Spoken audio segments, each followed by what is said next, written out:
எல்லாருக்கும் வணக்கம். என்னோட நேம் கிஷன் ராஜ். யமகாதகன்ற படத்தோட டைரக்டர் நான். எங்கள் படம் வந்து ஜூலை 5 வந்து தியேட்டரிக்கல் ரிலீஸ்க்கு ரெடியாக இருக்குது. கம்மிங் ஃப்ரைடே ரிலீஸ் பண்ணுறோம். இந்த படம் எதை பேஸ் பண்ணியிருக்குன்னா, ஒரு ஒரு வில்லேஜ் பேக்ட்ராப்பில் ஒரு நடந்த சில ரியல் இன்சிடென்ட்ஸ்ன்னு சொல்லுவாங்க இல்லையா, இந்த செவி வழி கதைகள்னு சொல்லுவாங்க இல்லையா, அந்த மாதிரி கதைகளை கோர்த்து உருவாக்குன ஒரு ஒரு ஒரு ஒரு படம் இது. இதில் பார்த்தீங்கன்னா இந்த காலகட்டத்துக்கு நிறைய பேர் நிறைய விஷயங்களை மறந்து போயிடுறாங்க, பழமையான விஷயங்களை. ஸோ அதெல்லாம் வந்து நாங்கள் வந்து இதில் கொஞ்சம் கொஞ்சம் கொண்டு வர ட்ரை பண்ணியிருக்கோம். மெயினாக வந்து நம்மளோட குலதெய்வத்தை பற்றி சில விஷயங்கள்லாம் அது இருக்குது. ஸோ இதை நாங்கள் வந்து எங்கள் டீமில் உள்ளவங்களாம் ரொம்ப சப்போர்ட்டிவாக அந்த படத்தில் நடித்து கொடுத்துருக்காங்க. எங்கள் படத்தோட ஆடியோ வந்து ஜி மியூசிக் வாங்கியிருக்காங்க. இந்த படத்தை டிஸ்ட்ரிபியூஷன் வந்து உத்ரா ப்ரொடக்ஷன்ஸ் பண்ணுறாங்க. தமிழ்நாடு ஃபுல்லாக ஒரு 100+ ஸ்க்ரீன்ஸ் வந்து போட போகிறோம். ஸோ எங்கள் டீம் ஒருத்தர் அவங்கள்ட்ட நான் இன்ட்ரடியூஸ் பண்ணி வைக்கிறேன். அவங்களோட எக்ஸ்பீரியன்ஸை பற்றி சொல்லுவாங்க. ஸோ படத்தோட ஹீரோயின் வந்து ராஷ்மிதா ஹிவாரி. எல்லாருக்கும் வணக்கம். என்னோட நேம் ரஷ்மிதா ஹிவாரி. ஆக்சுவலி யமகாதகன் வந்து என்னோட ஃபர்ஸ்ட் மூவி. யமகாதகன் வந்து இப்போ ஜூலை 5 ரிலீஸ் ஆக போகுது, கம்மிங் ஃப்ரைடே. ஸோ ரொம்ப சந்தோஷமாக இருக்குது. எங்களோட ட்ரைலர் ரிலீஸ் ஆனப்பவே வந்து ஜி மியூசிக்கில் ரிலீஸ் ஆச்சு. அப்போவே நிறைய வியூஸ் போய் நிறைய ஆடியன்ஸ் எல்லாம் எங்களுக்கு சப்போர்ட் பண்ணியிருக்காங்க. ஸோ தேட்டரில் வரும்போது அதே சப்போர்ட் எங்களுக்கு வேணும்னு நாங்கள் எதிர்பார்க்குறோம். எங்களோட 100% எஃபர்ட் போட்டு யமகாதகன் டீம் நாங்கள் எல்லாருமே ஒர்க் பண்ணியிருக்கோம். ஃபர்ஸ்ட் மூவிலேயே வந்து இந்த அளவுக்கு ஒரு சேலஞ்சிங்கான கேரக்டர் கிடைக்கிறது வந்து ஒரு அதிசயம்னு சொல்லலாம். என்னோட கேரக்டர் வந்து ரொம்பவே ஒரு சேலஞ்சிங்கான கேரக்டரு. என் மேலே நம்பிக்கை வச்சு அந்த கேரக்டர் தந்த டைரக்டருக்கு ரொம்ப நன்றி. ஸோ நார்மலாக ஒரு ஹீரோயின் வராங்க, ஒரு சாங்குக்கு ஒரு டான்ஸ் பண்ணுறாங்க, ஒரு 2 சீன் வந்தாங்க, அந்த மாதிரி இருக்கும். ஆனால் யமகாதகனில் ஃபுல் அண்ட் ஃபுல் நான் ட்ராவல் ஆகிருக்கேன். நெக்ஸ்ட் என்ன ஆகும் அப்படின்றது ஸ்டோரி சொல்ல போனால் என்னை சுற்றியே நடக்கிற மாதிரி இருக்கும். ஸோ என்னோட டேலண்ட்டை ப்ரூவ் பண்ணுறதுக்கு யமகாதகன் ரொம்ப சப்போர்ட்டிவாக இருந்துச்சு. என்னோட 100% எஃபர்ட் போட்டு நான் இந்த மூவி பண்ணியிருக்கேன். அண்ட் யமகாதகன் டீமில் இருக்க எல்லாருமே அவங்களோட 100% போட்டு நாங்கள் பண்ணியிருக்கோம். தேட்டருக்கு வரும்போது ஆடியன்ஸ் எல்லாம் எங்களுக்கு ரொம்ப சப்போர்ட் பண்ணணும்ட்டு நாங்கள் கேட்டுக்கிறோம். தேங்க்யூ. வணக்கம். வத்தகரா சதீஷ், யமகாதகனோட வில்லன். இந்த படத்தோட ஃபர்ஸ்ட் ஸ்டோரியை சார் ஃபோன் பண்ணி சொல்கிறப்போ நல்லா ஒரு பயங்கரமாக இருந்துச்சு, நல்லா இருந்துச்சு. யார் யமகாதகன் அப்படின்னு சொல்லி சார்கிட்ட கேட்டப்போ நீங்கள் தான் யமகாதகன் சொன்னார். சொன்னப்போ என்னால் என்னடா இப்படி ஒரு விஷயம் எனக்கு கிடைக்குதுன்றப்போ பயங்கர பெருமையாக இருந்துச்சு. ஏன்னா அந்த யமகாதகன்ற படத்தில் ஒரு டிஃப்ரெண்ட்டான ஒரு கேரக்டராக ஒரு கூத்து கட்டுறவங்களாம் அதை பண்ணணும்னு சொல்லிட்டு சொன்னார். நான் நிறையா படங்கள் பார்த்துருக்கேன். கமல் சார் உத்தம வில்லன் அந்த படத்தை பார்த்து பயங்கரமாக இம்ப்ரெஸ் ஆகியிருக்கேன். ஸோ அந்த மாதிரி ஒரு கெட்டப் இந்த படத்தில் நான் பண்ணியிருக்கேன். ஸோ அந்த கெட்டப்பை நீங்கள் தான் பண்ணணும்னு சொல்லி சில விஷயங்கள்லாம் டீட்டெயிலெலாம் கொடுத்து ஒரு 1 வீக் முன்னாடியே ஊருக்கு வர சொல்லி அந்த கூத்து கட்டுறவங்க கூடலாம் ட்ராவல் பண்ணி பயங்கரமாக ஒரு சில விஷயங்களை எடுத்து பண்ணியிருக்கோம். அதே மாதிரி இந்த யமகாதகன் படத்தை பற்றி சொல்லணும்ப்போ பார்த்தீங்கன்னா, பழங்காலத்து கதையும் இப்போ இருக்க கதையும் ரெண்டுத்தையும் மிக்ஸ் பண்ணி ஒரு டிஃப்ரெண்ட்டான ஒரு கண்டென்ட்டாக இருக்கும். நார்மலாக எல்லா படமும் மாதிரி இல்லாமல் யமகாதகன் வந்து கண்டென்ட் ஓரியன்டாக இருக்கும். ஸோ அதனால் நீங்கள் வந்து படம் பார்த்தீங்க அப்படின்னா கண்டிப்பாக எல்லாருமே ஒரு விதத்தில் ஒரு விஷயத்தை ஃபீல் பண்ணுவீங்க. ஏன்னா எல்லாருக்குமே குலதெய்வம் இருக்குது. எல்லா குலதெய்வமுமே நம்ம வந்து ஒவ்வொரு ஊருக்குள்ளே இருக்காங்க, அவங்களுக்கு ஒவ்வொரு கதைகள் இருக்குது. அதை போய் பார்த்துட்டு நம்ம எல்லாருமே சொல்லுவாங்க, ஏதோ பிரச்சனை இருக்குது, வீட்டில் ஏதோ ப்ராப்ளம் இருக்குது, நமக்கு ஏதோ இஷ்யூ போயிட்டுருக்கு அப்படின்னா போய் குலதெய்வ கோயிலுக்கு போயிட்டு வாங்க அப்படின்வாங்க. ஸோ அந்த குலதெய்வத்தை ஒரு மெயின் கண்டென்ட்டாக வச்சு எங்கள் கிஷான் ப்ரோ வந்து ஒரு நல்ல ஒரு ஸ்டோரியாக ரெடி பண்ணியிருக்காரு. படம் செமையாக வந்திருக்கு. படத்துக்கு பயங்கரமாக மியூசிக் போட்டு விக்னேஷ் ப்ரோ வந்து நல்ல ஒரு உயிர் கொடுத்துருக்காரு. அதே மாதிரி எடிட்டர் செமையாக ஒர்க் பண்ணியிருக்காரு. அது எல்டி ப்ரோ கேமராமேன் டிஓபியும் சூப்பராக ஒர்க் பண்ணியிருக்காங்க. படத்தில் இருக்க எல்லாருமே டீம் பயங்கரமாக ஒர்க் பண்ணியிருக்காங்க. அதே மாதிரி ஆர்டிஸ்டாக இருக்கட்டும், கோ ஆர்டிஸ்டாக இருக்கணும், எல்லாருமே வந்து அவங்களோட ஃபுல் ஒர்த்தை கொடுத்துருக்காங்க. ஸோ எதிர்பார்க்காத லெவலுக்கு நாங்கள் வந்து இந்த மூவியை வெற்றி அடையணும்னு சொல்லிட்டு கடவுளை பிரார்த்திக்கிறோம். அந்த யமகாதகனும் சப்போர்ட் பண்ணணும், அந்த குலதெய்வமும் சப்போர்ட் பண்ணணும், எல்லாரும் சப்போர்ட் பண்ணணும். நீங்களும் சப்போர்ட் பண்ணணும், ப்ளஸ் பீப்புள்ஸும் சப்போர்ட் பண்ணணும். எல்லாரும் சப்போர்ட் பண்ணி படத்தை நல்லபடியாக தேட்டரில் கொண்டு வந்து நல்லபடியாக ரிலீஸ் பண்ணி வெற்றியடைய வைங்க. நாங்கள் நிறைய படங்கள் பண்ணணும். உங்கள் ஆசீர்வாதத்தில் நாங்கள் நல்லா இருக்கோம். தேங்க்யூ. எல்லாருக்கும் வணக்கம். ஸோ என் நேம் மனோஜ். இது என்னோட ஃபர்ஸ்ட் படம். சின்ன ரோல் பண்ணிட்டு இருந்தோம். பட் இதுதான் என்னுடைய ஹீரோவாக இந்த படம் ஃபுல்லாக ட்ராவல் ஆகிற மாதிரி ஒரு ரோல். இது ரொம்ப சேலஞ்சான ஒரு ரோல் சொல்லலாம். ஃபஸ்ட்டு டேரக்டர் கதை சொல்லும் போதே ரொம்ப சேலஞ்சிங்காக இருந்த ரோடு. சிட்டி பேஸுக்கும் வில்லேஜ் பேஸுக்கும் நிறையா டிஃப்ரென்ஸ் இருக்குது. நம்ம சிட்டியில் நடிக்கிறதுக்கும் வில்லேஜில் போய் நம்ம நடிக்கிறதுக்கும் மிகப்பெரிய சேலஞ்சிங்காக இருந்த இந்த ரோடு. இந்த ரோல் கொடுத்ததுக்கு டேரக்டர் ரொம்ப தேங்க்ஸ் சொல்கிறேன் நான். அதே மாதிரி எமகாத டீம், ஹீரோயினாக இருக்கட்டும், சதீஷ் சாராக இருக்கட்டும், மியூசிக் டைரக்டராக இருக்கட்டும், கேமராமேனாக இருக்கட்டும், எல்லாமே வந்து நாங்கள் ஒரு ஃபேமிலியாக இருந்து இந்த படத்தில் ஒரு 25 நாள் 30 நாள் நாங்கள் ஒர்க் பண்ணியிருக்கோம். எல்லாருமே ஃபேமிலியாக இருக்கணும், யாருக்குமே ஈகோ கிடையாது, எதுவும் கிடையாது. எல்லாம் ஃபேமிலியாக இருந்து ஒரு ஃப்ரெண்ட்லியாக இந்த படத்தை கொண்டு வந்து நாங்கள் செஞ்சுருக்கோம். அதுக்கு எல்லாத்துக்கும் மக்கள் நீங்கள் தான் சப்போர்ட் பண்ணணும். எங்களை மாதிரி வளர்ந்து வர கலைஞர்களுக்கு, பெரிய பெரிய எல்லாம் ஃபேஸ் தெரிஞ்ச கலைஞருக்கு எல்லாம் சப்போர்ட் பண்ணாமல் எங்களை மாதிரி புதுசாக வர கலைஞர்களுக்கு நீங்கள் எல்லாருமே சப்போர்ட் பண்ணி எல்லாம் ஆர்டர் பண்ணி நாளான்னைக்கு எங்கள் படம் ரிலீஸ் ஆகுது தமிழ்நாடு ஃபுல்லாக ஒரு தேட்டருக்கு மேலே எல்லாரும் போய் தேட்டரில் போய் பார்த்து எங்களுக்கு மிகப்பெரிய சப்போர்ட் கொடுத்து எங்களை மாதிரி கலைஞர்களை வளர வைக்கணும்னு ஆசைப்படுறோம். நன்றி. எல்லோருக்கும் வணக்கம். என் பேர் விக்னேஷ் ராஜா, டேரக்டர். இந்த படம் ஆக்சுவலாக கொஞ்சம் ஆர்ட் டு க்ளோஸ் படம். ஆக்சுவலாக எனக்கு இவர் வந்து கதை சொல்லும்போது கொஞ்சம் இன்ட்ரெஸ்டிங்காக இருந்துச்சு. எனக்கு ஆக்சுவலாக ஒர்க் பண்ணும்போது நிறைய ஸ்பேஸ் இருக்குன்னு தெரியும் எனக்கு இந்த படத்தில். அதே மாதிரி அந்த ஸ்பேஸ் எனக்கு கொடுத்தாரு. ஆக்சுவலாக ஒரு 3 சாங் இருக்குது.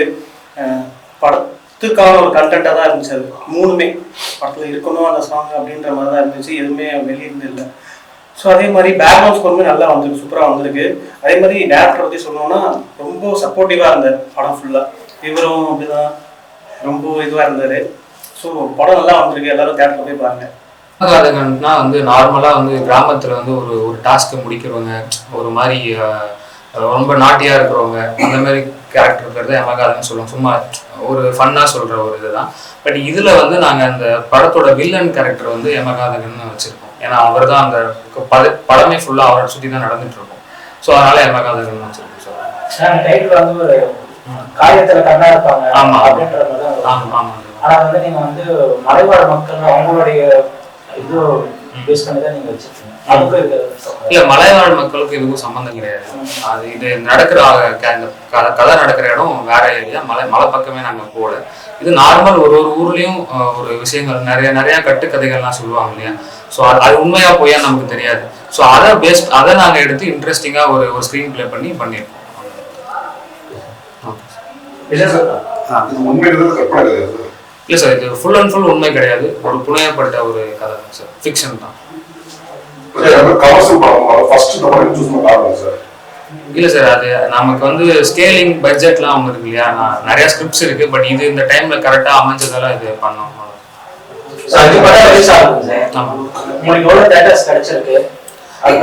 ஆமா, இது நம்ம டிஸ்ட்ரிபியூஷன் கர்நாடகா தமிழ்நாடு ரெண்டுமே பண்றாங்க. உத்ரா ப்ரொடக்ஷன்ஸ் தான் பண்றாங்க. தியேட்டர்ஸ் ஆல்மோஸ்ட் நிறையவே எங்களுக்கு கிடைச்சிருக்கு. நிறைய என்கொயரிஸ்லாம் வந்திருக்கு, போஸ்டர் டிசைன்ஸ்லாம் பார்த்துட்டு. ஸோ இன்னும் நாங்கள் ஃபைனல் பண்ணல. இப்போ இன்னைக்கு தான் அது தெரியும், ஃபுல்லாக எவ்வளோ கிடைச்சிருக்குன்னு தெரியும். சார், ஏற்கனவே பலாசனம் படத்தில் பார்த்தீங்கன்னா சில்வர் ஃபில்மாக நடிச்சிருந்தாரு. அது மாதிரி பேஸ் பண்ணி அப்படின்றீங்களா? பகாசுர் இல்லை சார், அதுக்கு எதுவும் சம்மந்தம். இது என்னன்னா அந்த ஒரு ஊர்ல ஒரு கதை இருக்கும். அந்த கதையை வந்து கூத்தா ஒருத்தர் பிளே பண்ணுவார். ஸோ அந்த கூத்துல நடக்கிற கேரக்டர் தான் இவர் பண்ணியிருக்காரு. ஸோ அதுதான் படத்தோட மெயின் கேரக்டராகவும் இருக்கும். அப்போ கூத்து பண்றப்ப அந்த விஷயத்தை ரிஜிஸ்டர் பண்றதுக்காக, அதை எக்ஸ்பிளைன் பண்றதுக்காக அந்த கூத்து. மேடம், நீங்க ரிஜிஸ்டர் சொல்லுங்க.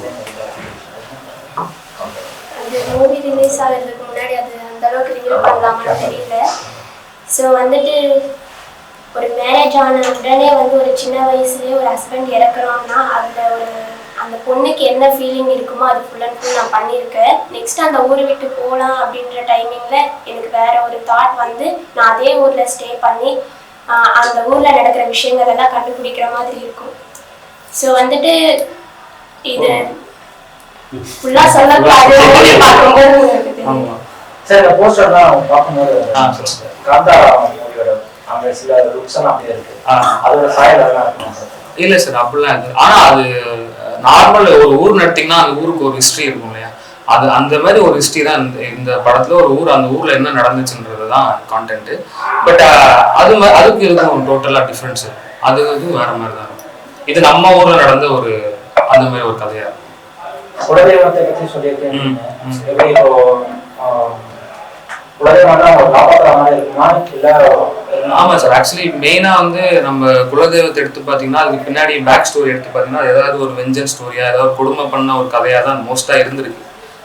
இல்லைனா வந்து ரொம்ப ஊரை காப்பாற்றினவங்கள குலதெய்வமாக ஆக்கியிருப்பாங்க. ஸோ அந்த மாதிரி 2 டிஃப்ரெண்ட் டைப்ஸ் ஆஃப் இருக்காங்க.